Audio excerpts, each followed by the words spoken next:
Welcome to Prepping for the Studio. If you're a musician or musical artist that wants to learn more about what goes on, how to prepare, or how to make the most out of your studio session, you're in the right place.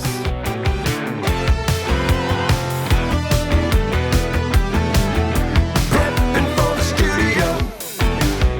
Hello, and welcome back to Prepping for the Studio. I'm Roy Silverstein, your host, and my co-host is Brian Scheuble. Howdy doody. How you doing, Brian? I'm pretty good. Excellent. This is the podcast for musicians who want to learn more about the studio, what goes on, and how to prepare so that we can save your time and money. We're in season 2 of the podcast. This is actually going to be the last episode of the year, season 2, episode 10, and we are very happy to have Matt Boudreau on. Hi, Matt. Hey. Hi, guys. Hey, Matt. Nice to see you. Yeah, good to see you too. Matt is the host of another podcast actually called Working Class Audio, which you should definitely check out, especially if you're an engineer and you want to know more about how engineers get going in this business and their journey through audio. I've had the privilege of being on your podcast. Thanks, Matt. And thanks for coming on this one. You bet. And this episode is going to be pretty much about Atmos. And we had a little bit of discussion about that a few episodes back with Richie Beretta, who gave some hot takes, his opinion about Atmos. And so I really wanted to get another person on to talk about Atmos because it is a thing out there that a lot of people still don't really know that much about. And, you know, as musicians out there, you should learn about it because it might be something you want to look into or get involved in. But Matt, why don't you give a little bit of background on yourself, how you got into audio and what you're up to these days, just so people know.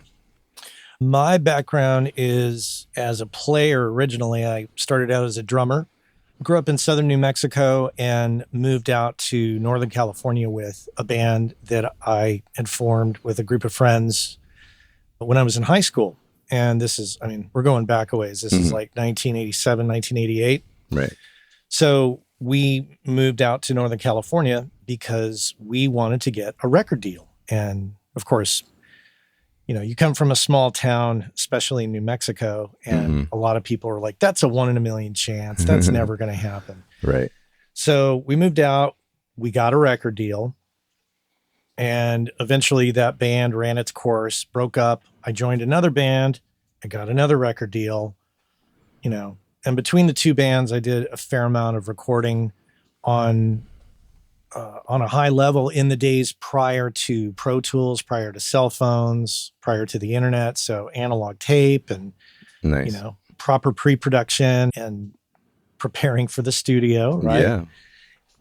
Totally. And it was around 1994. I got approached by an independent band in San Francisco and they said, hey, you know, you've made records before. Could you produce our record? And I was like, sure. I know a bit about that. And that experience, as I've told many time out in the world, is that it was a transformative experience because I had been wanting to be a rock star drummer this entire time leading up to that moment. And then when I saw the CD, in the days of CDs, when I saw the CD in record stores and I heard the singles on the record on college radio, I was just like, oh my gosh, this is changing my life. I do not want to play drums anymore. I just want to make records. Nice. And so, you know, eventually my major label or my record label, because not all of them were major labels, my record label experiences ran out. My bands broke up. And I finally said, I'm going to be a producer, engineer, mixer, whatever we all call ourselves, and make records. And it's been over 30 plus years now. And I've been at it for quite a while. And now I have a home mixing, mastering studio that I work on mixing and mastering. and Atmos is within the last 5 years has become a major portion of the workload and a focus of my attention. That's great. Yeah. I mean, Brian, you've done a little bit of Atmos at this point now too, right? Yeah, but nothing like what Matt's doing. I mean, mine was all on headphones, and it was really 2 songs just to try to you just dip get your my toes. feet wet and play around, but soon. Yeah. I know you're working on something, and I haven't done any of it yet, but I'm also figuring out a solution in maybe a couple of years from now, the rate that I go. But I guess just in case the audience is not aware of what Atmos is, it'd probably be good just to set that basic knowledge out Sure. there. I'm sure a lot of them know, but it seems to be the kind of thing that engineers know. 100% of engineers seem to know, Yeah. but a lot of musicians and regular people that I talk to still don't even know what it is. So maybe you can give us a little quick. Yeah, I can definitely do that. So in the old days, and I use the term surround sound like it's an antiquated term now. It seems like it's an antiquated term. I think most musicians are aware of 5.1, 7.1. And in the days of those technologies, those were channel-based systems. So everything had to have a dedicated output to a speaker. And it was a very simple system in that way.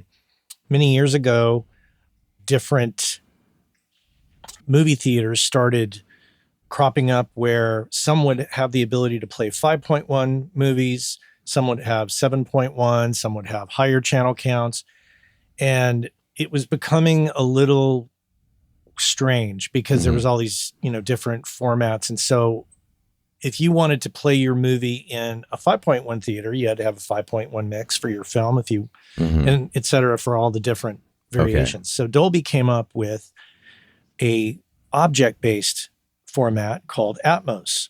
And what it is, it's a scalable format. So you can move things around, place them in where you want to place them. And then depending on the playback system, it will adapt to that system. It will recognize, well, okay, I'm in a small art house theater and not a Cineplex. And I can adapt the film to work within this environment. Right. And so I think it was about 10, 12 years ago, the movie Brave came out, the animated thing about the young lady with the arrow, the bow and the arrow thing. Clearly I've never seen the movie, but I know the title of the movie. So that was the first Atmos movie. Okay. So Atmos existed in the film world for, a chunk of time. And then eventually it started to make its way into music. Yeah. I think I looked up, it was maybe about 4 years ago, like 2021 or something like that, when maybe the first release was. I don't know if you know. I'm not, well, I can tell you, I think I've been at it now 4.5, 5 years. Okay.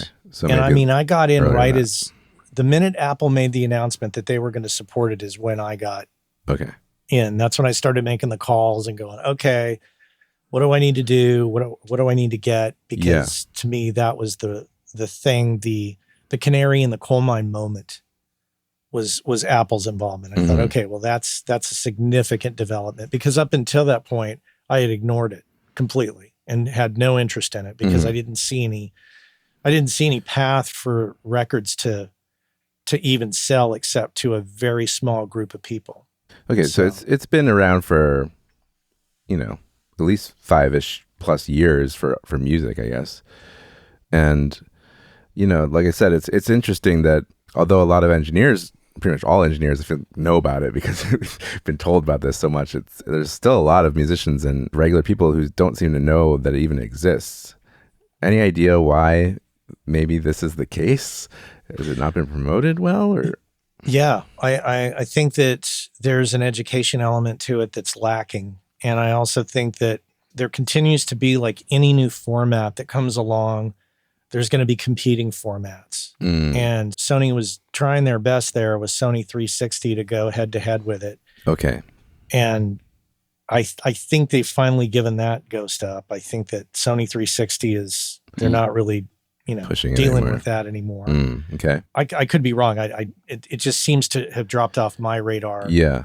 On all mine the conversations I have. Yeah. Haven't heard much about that lately. Yeah. There was another and then, of one. course, Samsung and Google decided they were going to join up and create this thing called Eclipsa, which was basically, was a format that could allow them to bypass the fee or the royalty that Dolby receives for all devices. It's a licensing fee. It's like if you buy a television with Dolby Vision for the screen or Dolby Atmos for the sound, there's a decoding thing there. There's a royalty that's paid to Dolby. Right. But I think as of this moment, I think Google and Samsung have kind of underestimated what was involved or something. Because I'm not seeing any fruits of their labors. So as of right now, for most of my colleagues that I associate with in terms of immersive technologies, Dolby Atmos is kind of the thing until we hear otherwise. What's funny is that Apple's spatial audio, whatever they call it, is actually a slight variation on the standard Dolby Atmos too, right? Yeah, that's an extra Wrinkle. I think you said wrinkle. Yeah. It is a big wrinkle because as it stands right now, when you create an Atmos mix, there's information that you embed in it that relates to how it's perceived over headphones. Mm-hmm. And Tidal and Amazon hold on to that information and utilize that information. Mm-hmm.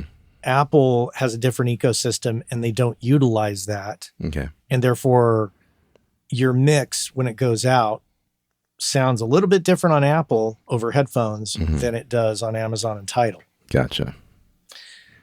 So without getting too technical about it, it's to simplify it, as you said, it's a wrinkle. It's a bit of a challenge.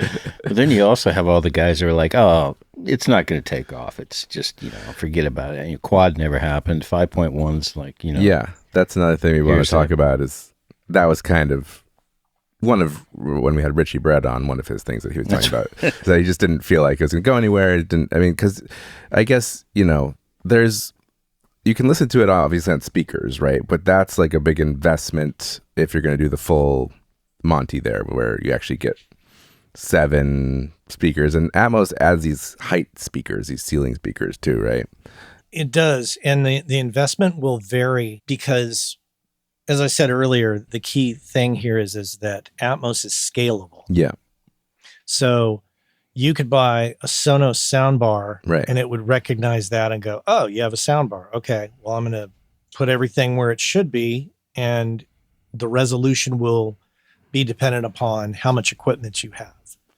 Yeah. So let's say for, I don't know, $1,500, you could get a pretty basic Sonos setup in your living room, tie that to your Apple TV, and you're streaming not only content on all the services that support Atmos on the movie side, but also streaming from Apple Music. You can listen to stuff or Tidal, I don't know how Tidal. I've never tried Tidal, so I don't know. I've heard it does. They support it, but I don't know through a TV. I'm not sure, but there might be an app you can run on the TV.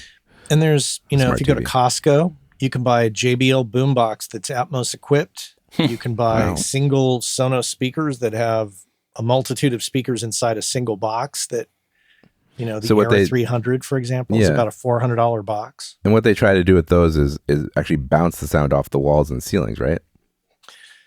I don't know what they're doing. Okay. That's what the bar does.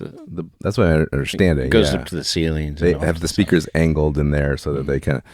And so, I haven't experienced those yet myself. Have you heard these soundbars? Or I've heard the Sonos on numerous occasions in many different environments. I'm super impressed. I'm like, wow, maybe I should get something like this. For the living room. Listening to music on it, not movies or. Oh yeah. I was listening to music. I was listening to mixes of mine on Apple Music that I was like, oh, okay, that's about how it should sound. Give or take.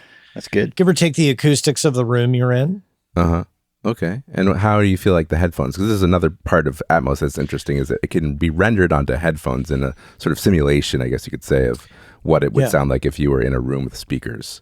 It's a binaural approximation of what you're doing. And that's when I was talking about the data that is embedded into the file that determines whether or not the sound is perceived. Any particular object in an Atmos mix can be moved and given an assignment of off, where it doesn't appear to have any kind of room sound to it or spatialization to it. Yeah. Everything from off to near to mid to far, and the audience can't see what I'm doing with my hands, but essentially I'm moving outward from my ears to my sides. So there's a lot of different ways to handle that, and I have come up with a workflow for myself that I feel replicates as best as I can in headphones what my speakers here in this room sound like, to try to make it so that it's not going to be an apples to apples comparison, for sure, but cars are another major outlet for this right now. That's becoming more of a thing, and it takes a long time to bring a car to market. Yeah. So it's not an overnight thing. Yeah, those will probably be coming online, I'm sure, over the coming years, that you'll have that supported in the car. It's out there now. Yeah. Just it's not a ton of cars. Unfortunately, it's just in the higher end cars. It's in the Cadillacs, the BMWs, the Rivians, the Teslas. Right. Yeah. Yeah. So you're finding that the soundbars and the headphone experience is pretty good. And your I think the headphone experience could be better. Okay. Yeah, I agree. I think it's probably the weakest link compared to when you hear it on speakers. When I bring artists to my studio and play them things, you could just see them immediately. They're like, well, this is amazing. Yeah. I'm sold. And then you give them headphones and they're like, oh, okay. Little compromise here. Yeah. But, it's not like this is all cemented in place and this is it. It's, it continues to grow. It continues to develop and change. And the tools on the pro audio side are changing and getting better. Because headphones are getting better. Well, the actual physical headphones, but also the algorithm that they're using to replicate the experience in headphones, it can be continually improved, right? All of this stuff can be improved. Yeah. So it's not static for end of time. It's always going to sound this way. Right. And I knew that when I got in. I was like, okay, I know that I'm going to get in and things are going to be a particular way, and I'm going to witness the growth along the way, but I want to learn about it as fast as possible. And, excuse the pun, get immersed in it and just really understand and absorb what it is, so that when it becomes more of a demand, a higher demand, then I'm ready for that. So you have a positive outlook on the future of Atmos, I take it, right? Oh, I do. Yeah. I mean, I'm not going to, tell your audience that I don't see flaws or issues here, but let's just say that for the most part, I see a positive outlook. There's room for improvement, but it's like anything that comes out. I mean, if we all said, let's say when the iPhone was first introduced, clearly you had your people who were like, well, I'm sticking to my BlackBerry. Yeah, right. Your flip phone. I'm going to stick with my flip phone. Well, the iPhone didn't stay in that exact state of technology. Right. I mean, Yeah. here it's evolved. Right. I mean, here I've got an iPhone 15 Pro Max that is light years ahead of the original iPhone, plays back Dolby Atmos, by the way, and does a number of things. My point is that all technologies go through their growth period, and to have somebody announce it and then have everybody be black and white and say, well, that's never going to go anywhere. That's not going to do anything. I think that's short-sighted and foolish. Yeah, I agree. So here's the one thing that Richie brought up that I sort of agree with, is that does it enhance the musical experience? So because what he was saying was he just finds it distracting. What's important is the song, and having things kind of spatialized around you just wasn't really adding to the experience in his opinion. I guess, what do you think about that? And also, I guess the other thing that I think about is a lot of times people aren't really listening in a place where they can even experience the surround sound. I'm gonna start with that part. Yeah. Okay, so let's say it's the song. If that's the case, then mono would just be fine. And clearly, many years ago, people said, no, check it out, stereo, 2 speakers. And what happened then? The same thing that's happening now. Why on earth do I need more than 1 speaker? Well, we see where that wound up. And how many times do you go to a grocery store and you hear the song and you hear it emanate throughout the entire grocery store? You don't need to be sitting between 2 stereo speakers to appreciate what you're hearing.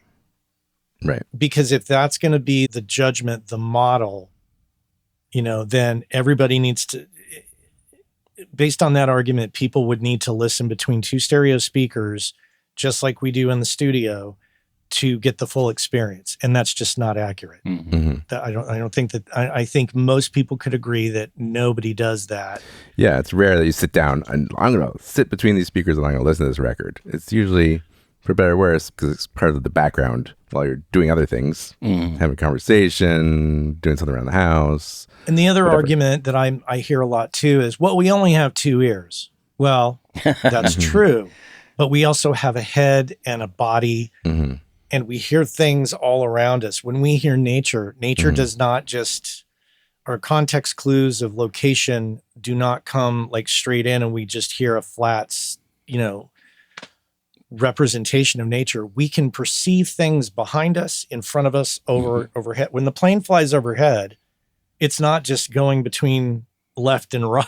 It's all around us. Yeah. So to find it distracting, that's his experience, and that's fine. Not everybody has the same experience. Right. And he does love it for video games, by the way. It's kind of surprising because he's also a DJ too, right? Yeah. Which I would think in a club. Oh, right. Man. That's where it's happening. Well, he's a gamer of some sort, and he does have an Atmos soundbar, and he was talking about how he loves it for the video games.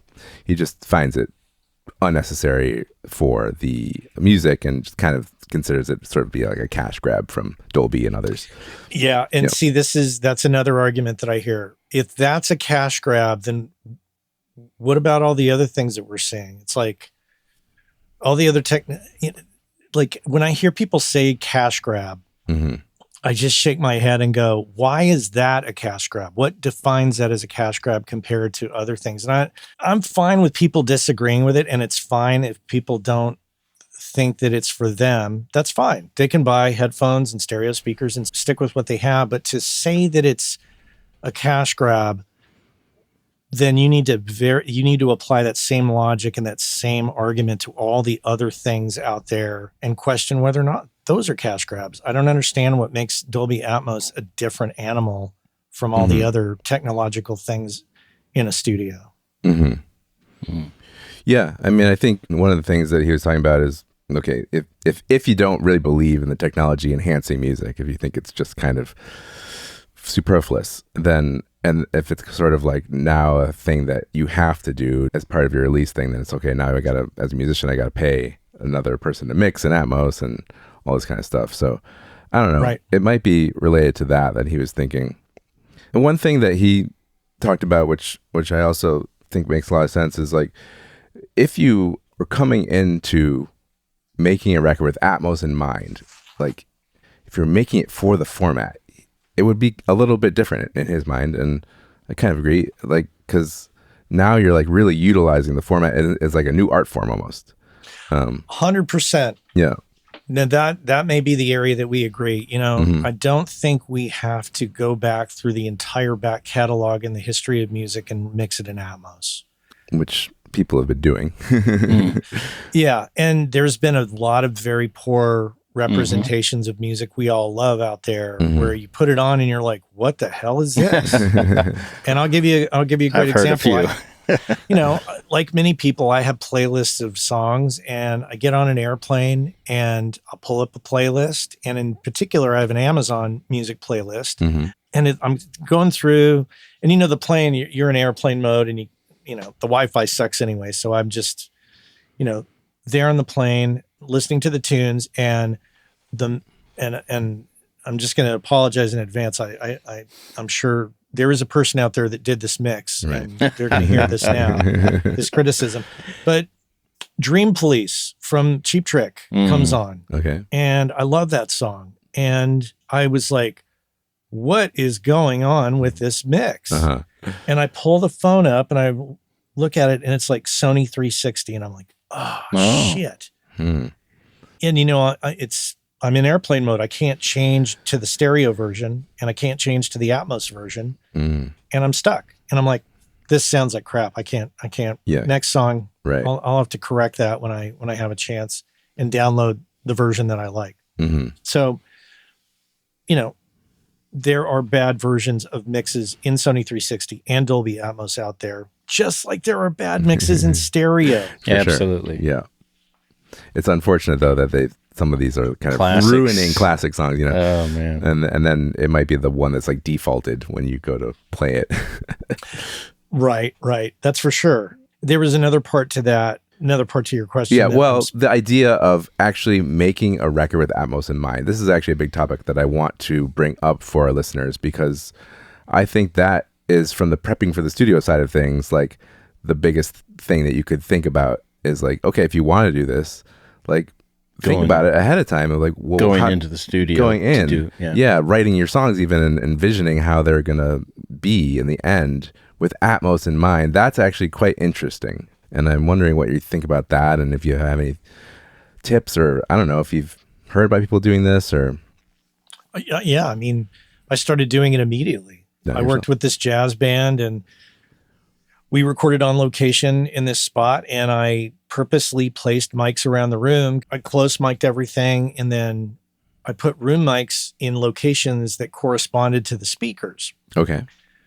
So when I went to mix it, I just placed those mics in that place and added in, the direct close mic stuff. Mm-hmm. And what's brilliant about that is you can really hear the atmosphere of that room. Mm-hmm. And you can hear the guys in the band playing in that room. And then when you go to the headphone environment, and you go to the Apple Music environment in particular, where there's head tracking, which some people don't like it. Yes, some people love it. That was mentioned. I'm mixed about it, but in this particular case, I would turn around and sorry, audience, I'm moving from my mic, but as I would turn around, I could hear the shift, and instead of in a traditional, like, we'll just a catch-all term, pop, rock, hip hop, whatever, any kind of produced record where everything's isolated and you turn, it's always strange to me. It's like, well, now I'm listening to the guitar right here. Mm-hmm. In this particular case, when you shifted your perspective, you were hearing a different part of the room. Mm-hmm. So there was this continuity as if you were in the room with the band. Right. Very immersive. I loved that. Yeah. Yeah. So from then on out, everything I started to record, I always took into account, okay, well, what's going to happen when I mix this? Where is this going to be placed? Gotcha. And, putting a couple extra room mics out is something that a band can do. They don't have to overthink the Atmos experience, but, they could say, hey, engineer, producer, can we put a couple extra room mics out from the drums, or, maybe, think about some other creative ways that we can utilize Atmos. Yeah, I'm interested in that creative side too, because obviously there's the sort of realistic side, which is what you kind of did there with the jazz band, which sounds awesome, but also there's an opportunity, I think, for a lot of creativity possibly in utilizing all these channels, all these speakers in different places, and the ceiling speakers. So I don't know if you have any more thoughts about how. I do. So, like, imagine, the thing about stereo that I'm realizing now, that the weakness in stereo is that it is only two speakers, and therefore, musicians tend to like to play around with a lot of different, flavors of sound, and experiment with different ideas of different instruments. And there's only so much real estate available in stereo, but in Atmos, man, you can really kind of get a little nutty, almost too nutty. Yeah. And your arrangement can be built around, the core of something, and what we'll call the front wall, the left, center, right. Okay. But then you have all these other speakers to move stuff around. Yeah. And I got to say that there's been a few listening experiences, bands that, that I'm okay with, Imagine Dragons. I'm not a big Imagine Dragons fan. I don't dislike them, but I just don't pay attention to them. Right. But I heard a few Atmos mixes of theirs, and I've heard plenty of their music on the radio, and it's just like, yeah, okay, that's fine. But when you hear it in Atmos, you're like, holy crap, that's cool. I would imagine that's a real interesting way to approach that song, and it makes the song more compelling, especially in pop and hip hop. Okay. And even electronic music, there's just so much more to play with in those genres that you could spread things around. And what would normally get kind of piled up in like a, like a highway pileup of cars on the freeway. In stereo speakers, you could spread everybody out, and you can create a whole environment of which all of this can live. Right. And that experience, thinking imaginatively that this is going to get even better over time, I think is really, it's advantageous for the artist to be thinking about it, because it's such a creative tool. Mm-hmm. I agree. And I've said this in other interviews. I think it comes down to imagination and having a little bit of not a little kid mindset, but just like an early music fan mindset where it's like everything is new again. Yeah. I think the people that I'm running into that are, oh, this is never going to work. It's like, you have no imagination. Mm-hmm. It's like, think of what the possibilities are and think about if there's a stumbling block, how do you get around it? Mm-hmm. So I just look at it as a glass is half full, not half empty. Yeah. I mean, it is definitely early days with all this. So there's no rules, and there never is, but especially now where like early days of stereo, we heard a lot of interesting interpretations of how to use stereo, right? With drums all on one side, vocals on the other, weird things like that. Exactly. And then we sort of like coalesced on a more standard thing, I guess you could say, but still, there's no rules. But this is these days where it's like, try some stuff, see what works, see what doesn't. I don't know. Mm-hmm. And now, a word from our sponsor, Rarefied Recording. Oh, that's me. I would be remiss if I didn't mention my studio, Rarefied Recording, and the services I offer there. The studio itself was built from the ground up, from the masterful plans of Mr. Wes Lachaux, so it sounds fantastic both in the control room and the live room. A 32-channel Neve Genesis console holds center court and is complemented by a wide array of outboard gear, instruments, and microphones. Your music will be in good company. If you live in the San Diego area, just head on over to rarefiedrecording.com to learn more and book a tour. You can also hear examples of my tracking and mixing work. If you aren't lucky enough to live in San Diego, let me be the first to suggest the idea of a destination recording experience. San Diego is BBB approved. The Better Business Bureau? No, beaches, burritos, and beer. Even if you're not a beach person, who's to complain with temperatures that are very often in the 70s? Even the winter months are averaging in the mid-60s. And being relatively dry, rain is unlikely to get in your way. The studio is very centrally located, and you can get to just about anywhere in the area in 15 to 20 minutes. Even Mexico. And while burritos are technically not a food you find in Mexico itself, San Diego has taken the concept to blissful culinary heights. You can't go hardly 100 yards here without running into a little taco shop that will be 10 times better than whatever options you have in your town. If Mexican isn't your thing, no worries. There are tons of great restaurants in the area, including a barbecue place 3 blocks away that rivals anything I've tried in Texas. And adjacent to it is one of over 150 craft breweries in San Diego. If you love beer, we gotcha. The West Coast IPA style is a specialty here, but we've got brewers doing all kinds of beers, and several have tasting rooms in walking distance. Did I mention that accommodations are available? So head on over to rarefiedrecording.com and reach out for a quote today. That's RAREFIED recording.com. And now back to the episode. I think that the important thing to, it's the music business. So if you want to talk the economics of it, we're still early days in that, but there's some kind of bright stars on the horizon, we'll say. First off, on the positive, you can get it on Apple, Amazon, and Tidal streaming. Mm-hmm. The downside of that is that it's lossy. It's not, Right. It's not the same high res that you would get off of a stereo mix off of Apple, Amazon, or Tidal, which all three, Yeah. that's what they're streaming. Spotify, I think it was today, they just announced, we're high res streaming. We're 44.1. Is that it? Woo. Yeah. Bare minimum. Always doing the bare minimum, Spotify. Yeah, there's a lot of problems with them. So yeah, that's not perfect. However, there is a new service out of Germany called Pure Audio Streaming. Okay. Colleague of mine, Stefan Bach, and another friend of his in San Francisco, John Reichbach, I think. I'm mispronouncing his name, I think. Those two have come up with a streaming service that is lossless and can support any number of channels. If you have old quad recordings or 5.1 recordings, it'll support that. If you have Atmos recordings, it'll support that. Okay.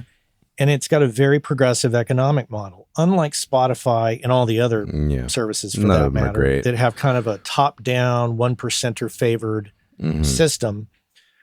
Roy, let's say that you put out an Atmos record on pure audio streaming, and I, as a subscriber, all I do is just listen to Roy's record. I just think it's the greatest thing since sliced bread, and that's all I listen to every day, 24 hours a day. Yes. The majority of my subscription money will go to you. That's great. Yeah, Yeah, I love that model. I've heard about this model, and it's unfortunate it's not the standard.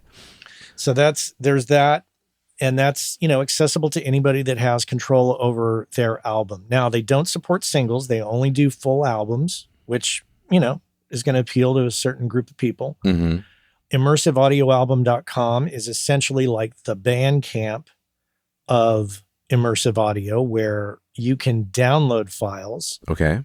But you will pay for them. You will pay about $20 to $25 for an album. Okay. And it's an 80-20 split for the artist. So there's two examples right there of high earning revenue options for the artist as compared to, the pedestrian versions on Apple and Amazon that stream and pay, pennies.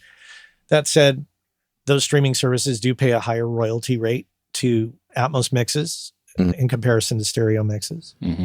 And so those are the options as of this moment. And on the monetization side. on the monetization front. And because you can't really sell physical for Atmos, right? Or can you? Technically you can. Okay. The same people behind pure audio streaming, they are one of a few companies in this world that make Blu-ray audio discs. Okay, yeah.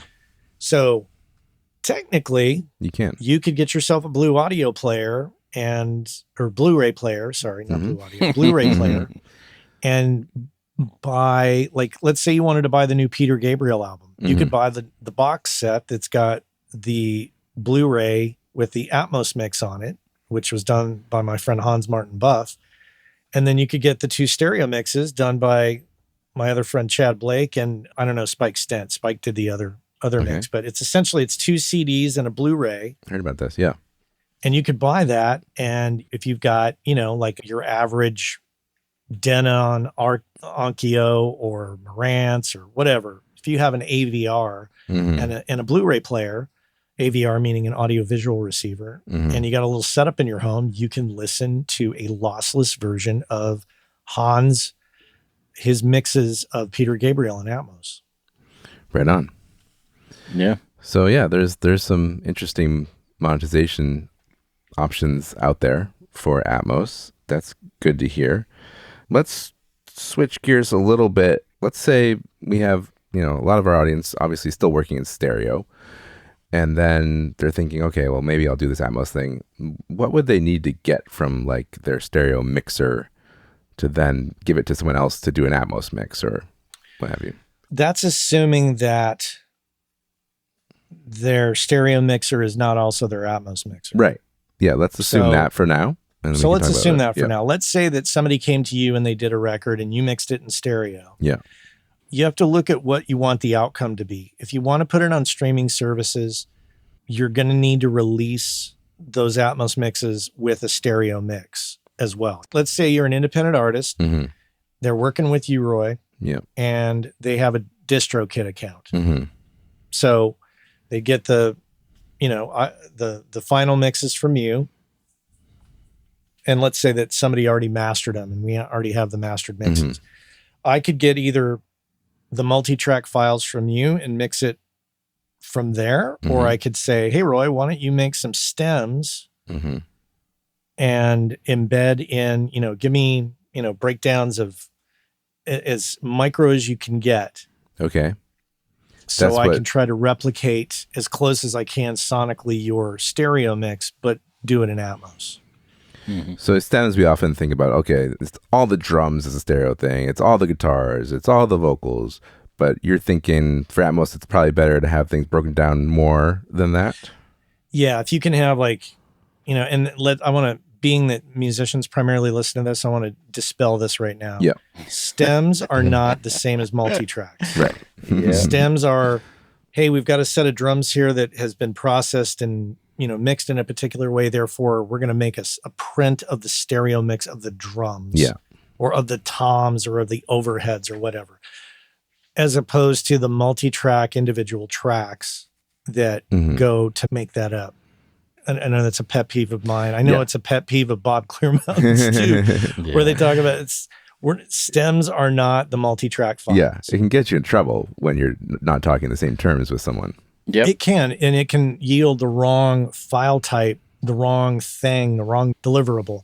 Okay, so you could either make me stems or you could give me the multi-tracks. Okay. And my Atmos mix would have to be within a half a frame timing of the stereo mix, so that as it goes up on the services, the user can switch between the two, and there's not a big, you don't want to be listening to the verse on the stereo, jump to Atmos and be in the chorus. Right. Or even be 4 bars ahead. You want to be like within half a frame of that. Okay. So there's that. Yeah. Or let's say they've already released the stereo stuff and they don't want to deal with the streaming thing at all with the traditional services, but they're like, hey, we want this Atmos mix to be whatever we want it to be. They could just say, Matt, look, here, Roy mixed this. Here's his multi-track files. Go crazy. Gotcha. And then we could make a dedicated thing that doesn't have to quote unquote beat the stereo mixes. It can be its own thing, not so tied to sound very similar to the stereo.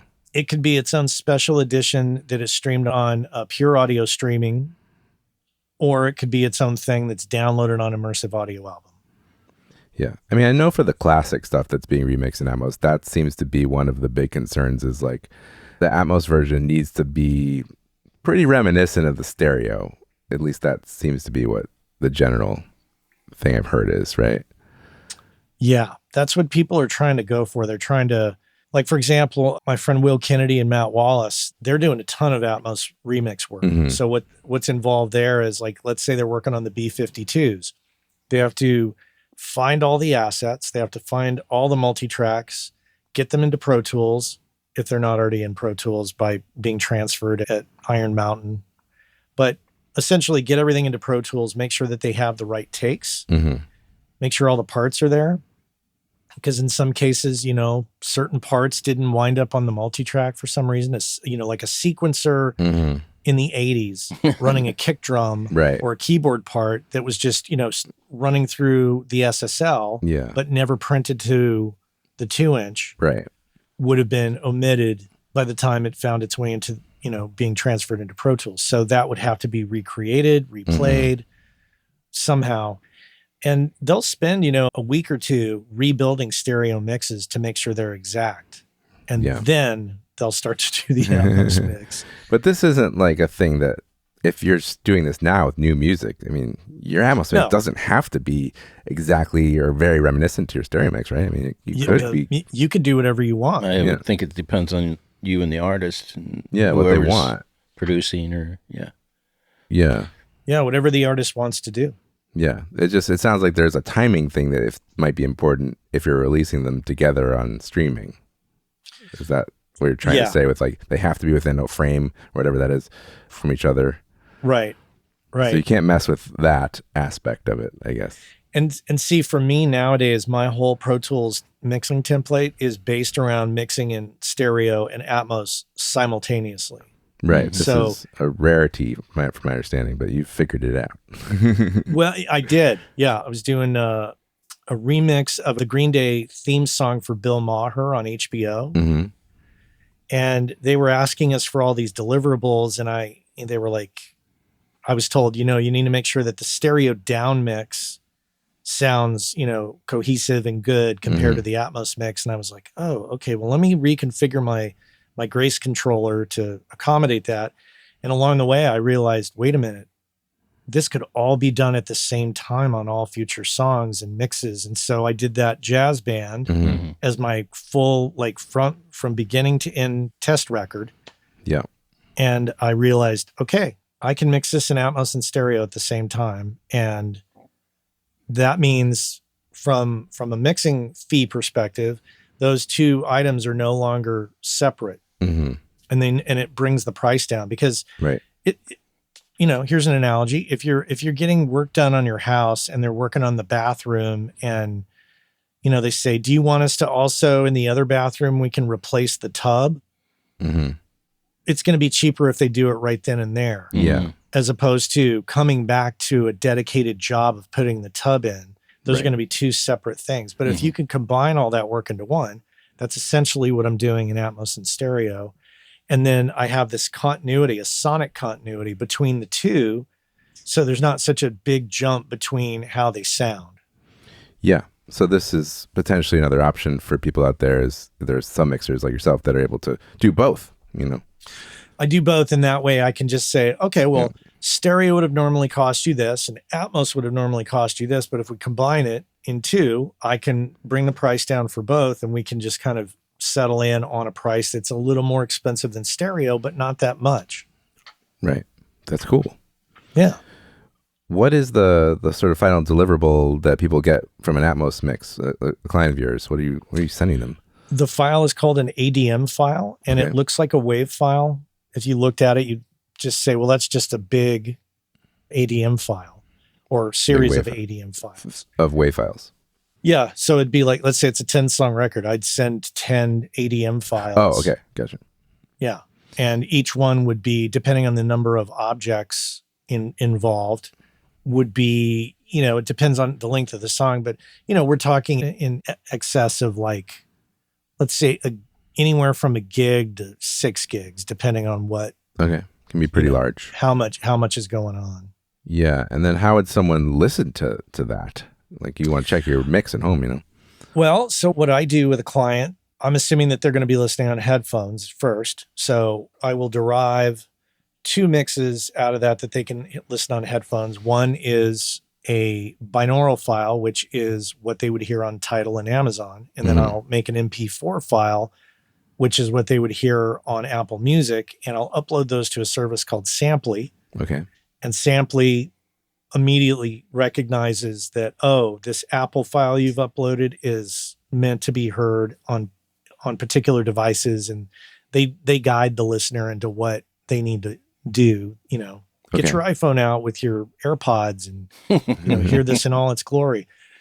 The binaural file is much more portable because it's a stereo wave file with that information kind of baked in. Gotcha.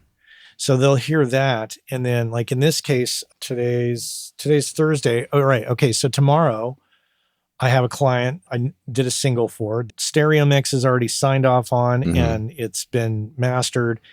And they've heard on headphones the Atmos mix, but they've never heard it in speakers. So I'm going to take them over to Dolby in San Francisco. And Dolby's kind enough to lend me the room for, the course of like 30 minutes to play this single back so that they can get the full speaker experience and hear that and be like, oh yeah, cool. Okay. So if someone does have a speaker system, they could take this ADM file and play it somehow? They could. If they had the Dolby renderer to play it back, they could do that. That's what I did when I mixed the first Atmos mix. I have a buddy who has a system, and I sent him the file, and he called me back and said, hey, that sounds pretty good. You could put a little more in the back if you want. So it was kind of convenient for me. Yeah. But I couldn't hear it myself. I trust You just did it on headphones. Yeah. Mm-hmm.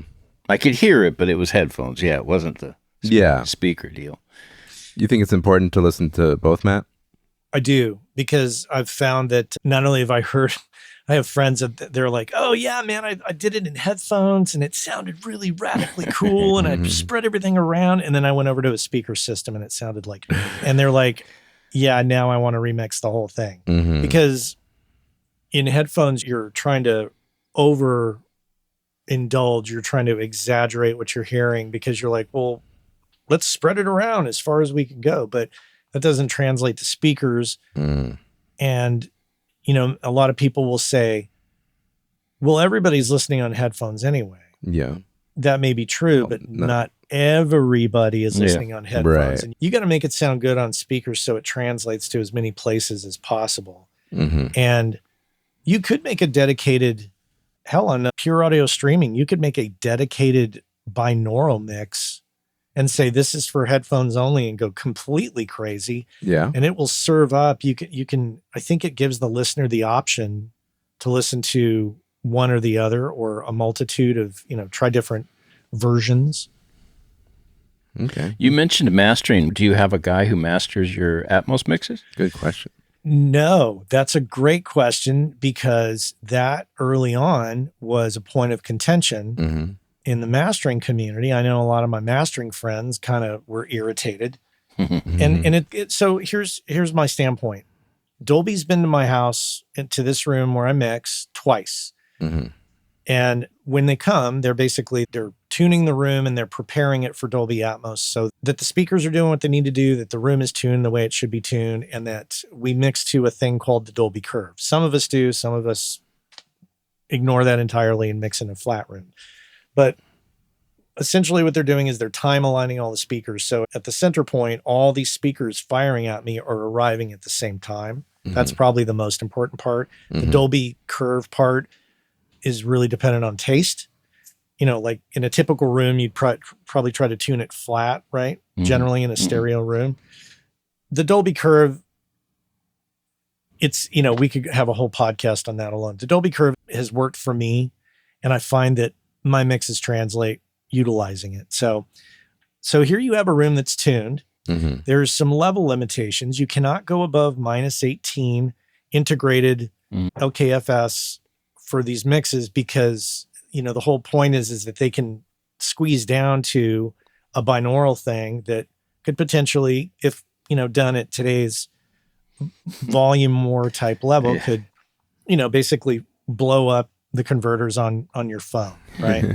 And it's or just sound really distorted, because all these signals would add up to be way too much. Right. It's just too much information being built up. So you have a level that you have to hit. You have a room that's tuned.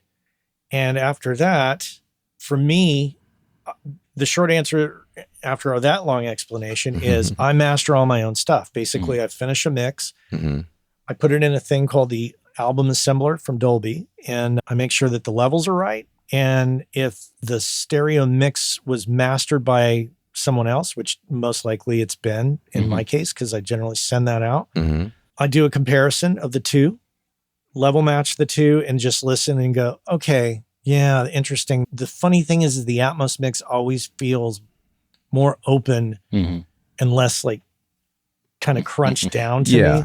And that's what stereo, you're forced to sort of smush things together and glue them together, because you got the two speakers. So I try to find the balance of the EQ points that I think, okay, well, maybe I should add a little, like half a dB is 6K or 2K or whatever it is. It's like always some minor amount. Are you doing those to all channels or specific things? Yeah, that's a great question. You are doing it across the board to the whole thing. Okay.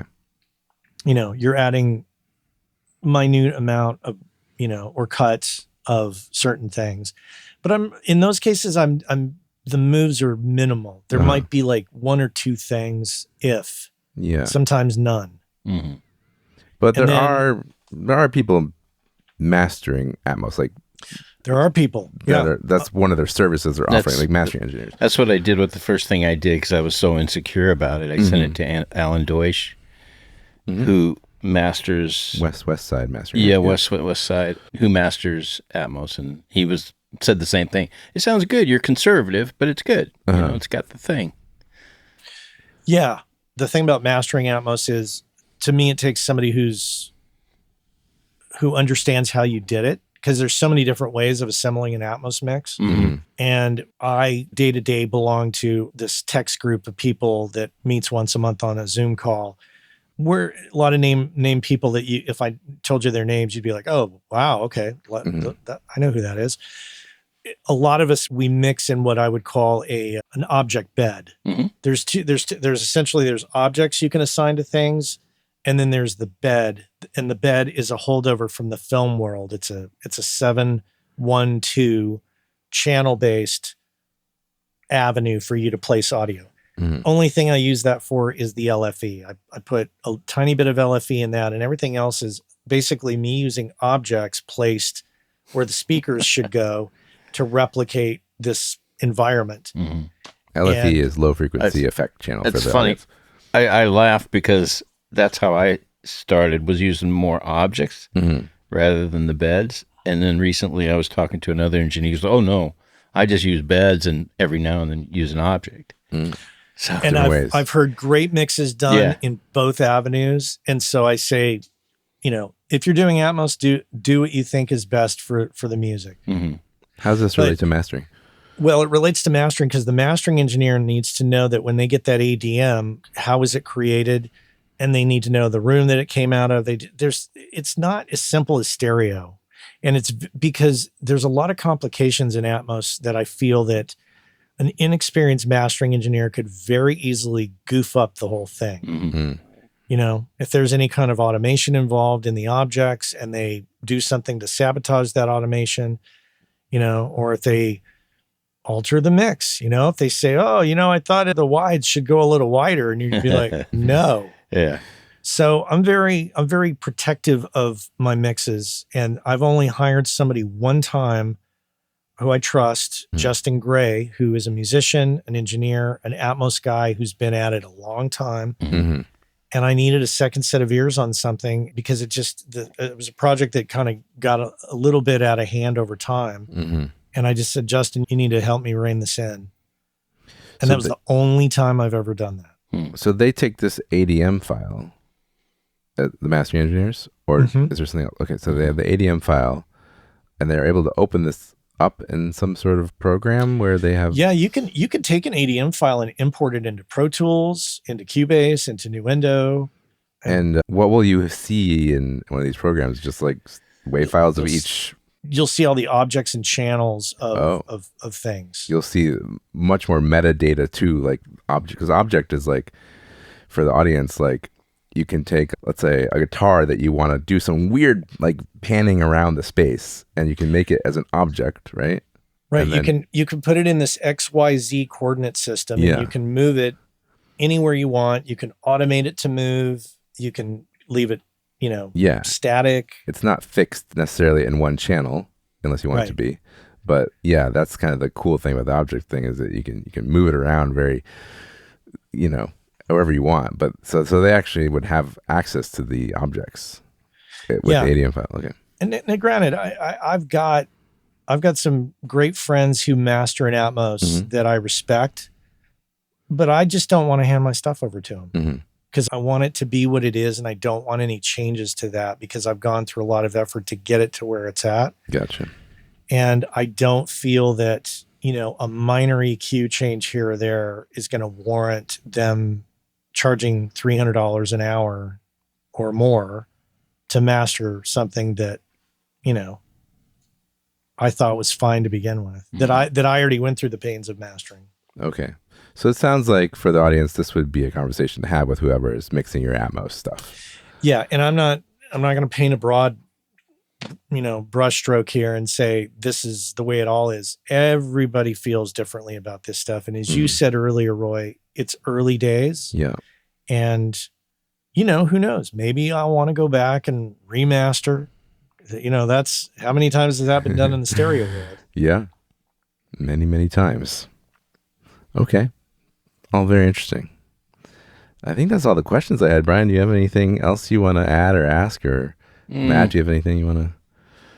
No, I can't think of anything. I'm enjoying listening. Yeah. Yeah, can you tell I'm definitely have fallen on one side of the Atmos debate, argument. Look, I feel that anytime a new technology comes around, you're going to have your naysayers all the time. And you could go back in time to photography, to the printing press, to the, the horse and buggy. When the car came out, think of the uproar over that, buggy drivers are going to be out of business. Or we don't need that, Yeah. Did we need the iPad? I don't know. No. But I got to tell you, when it came out and I got one eventually, I was like, oh my gosh, this cool thing. I love this thing. So it's from a musician standpoint, it's a great way to go beyond the stereo and really kind of explore some other ideas of how your imagination can be presented to the rest of the world. And it's only getting better as far as I'm concerned. Yeah. And that's, Does their education need to happen on the consumer side as well as the musician side? Absolutely. Yeah, it just evidenced by the fact that so many people I meet have never even heard of it. So more just awareness. Yeah. I mean, in the days of message boards and dial up, I mean, just think of the early days of the internet. I mean, the three of us on this call are old enough to remember that.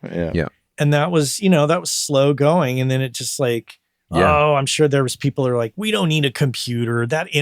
You know what? Mm-hmm. If you look it up, you could see it time and time again. The internet's a fad. Right, right. Nobody's ever going to buy anything over the internet, they said. Mm-hmm. Yeah. Jeez. Well, so that's my standpoint on it. I think it's a great tool for the artist to work in. And I think, find an engineer that, whether they know enough about it or not, if they've got a little bit of imagination and they're willing to get in it with you, figure out a way to work with them on it. And if you're an engineer and you don't quite understand it yet, but you want to get into it, find somebody like me or other people out there to, educate you a bit and see about getting up and running. Cause I'm there, to me, there's no going back. I mean, I love it. mm-hmm. And you know what? Let's take the worst case scenario. If I'm 100% wrong on all of this, who cares? Yeah, right. It doesn't If you're not messing up and making mistakes and trying, then, then it's clear that you're not putting out the effort. I can't stand still in stereo and watch this Atmos thing happen. Mm-hmm. Me too. Yeah. It's definitely, I think, a interesting artistic opportunity for the artists, for the musicians out there who are listening, like to consider, because it opens up new possibilities, I guess you could say, and it's some interesting creative things to think about with your music of how you might utilize the fact that you can make sound come from essentially anywhere around someone, and even in headphones you can kind of get a sense of that. So I think the first step is educating yourself by listening and figuring out what sounds bad to you, what sounds good to you. Yeah. Find out who's doing the good work and follow up with them and see if you can get on their radar or hire them to do work for you. And also try to get to a speaker system.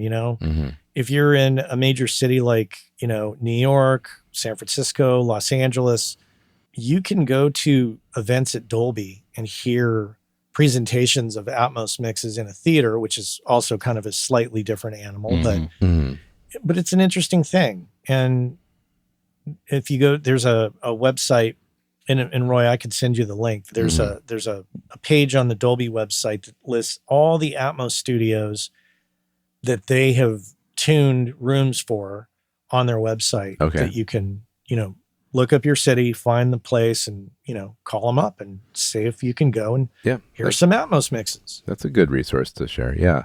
Because, I think a lot of people, they're not going to invest in it themselves, or they don't have a place to do it anyways, or whatever. It's not acceptable to put speakers everywhere, especially on the ceiling. So, yeah, if you really want to hear it, you got to find a place to hear it, I guess. Get the knowledge first. Yeah. So, that would be a cool thing to share. But yeah, absolutely. I'm actually getting ready to finally put a system in my living room just because I've been dragging my feet, because I can go in here and listen in a great room through a great set of gear. But I'm actually getting ready to get these little orb speakers. They're like, I don't know, they're like about $189 a piece. Mm-hmm. Super small. They come in different colors to suit different, aesthetics, but we're going to put those up in the living room, and then we're going to get like a Denon AVR and, we're going to run our Apple TV through it and, all the gaming consoles the kids have. And we're going to get to hear Atmos in there. And I'll finally get to hear on live HBO, I'll get to hear my mix I did for the Bill Maher show with Green Day. Nice. And actually hear what it sounds like on an AVR. Cool. Nice. Yeah, more and more of these things should be coming out in the consumer space to make it easier and easier and cheaper to do this in your living room. Yeah, you don't have to do it on like one of those ridiculous audiophile levels. You can get like, you get a 500 to you could get a wireless, setup of speakers from a number of manufacturers and just plug it into your Apple TV and boom, the minimum setup in the world of speakers is 714 for the pro audio side, which is 7 speakers on ear level. And then there's 4 ceiling speakers, and then there's the subwoofer, the LFE. But in the world of consumer, you could get like a 514, there's systems that range in channel count or speaker count. Yeah. Of all different shapes, sizes, and values. So you don't have to dig too far or spend too much to kind of hear it. Right. Well, thanks, Matt. I really appreciate you coming on, sharing your knowledge. You got it. Sharing my opinions. Yeah. I mean, that's important to get another perspective on Atmos, I thought. So I hope everyone thought it was interesting. If people want to get in touch with you, Matt, what's the best way? You can go to mattboudreau.com, mattboudreau.com. Okay. And also, if you want to just check out my podcast, that's at workingglassaudio.com. Right. Highly recommend. Okay, guys, we will check you next year. This is the 10th episode of season 2. And so we're going to take a little break for November and December, but we'll be back in January with some more guests and more knowledge to drop. Thanks for listening. Right on. Nice, Matt. Yeah, thanks. Thanks for having me. No problem. Take care. That's our show for today, folks. Thanks so much for listening to Prepping for the Studio. If you enjoyed this episode, please leave us a 5-star review on whatever platform you listen to your podcast from. And don't forget to subscribe and tell your friends. Episode info and my ebook, A Musician's Guide to the Recording Studio, are available at preppingforthestudio.com. If you have any questions, feel free to reach out there. Prepping for the Studio was recorded and edited at Rarefied Recording by me, Roy Silverstein. Theme music written by myself and Ariel Levine. Performed and recorded by Ariel Levine. Many thanks to my co-host Brian Scheuble and you. Best of luck to you and your musical endeavors. And remember, as Alexander Graham Bell once said, before anything else, preparation is the key to success. We'll see you next time.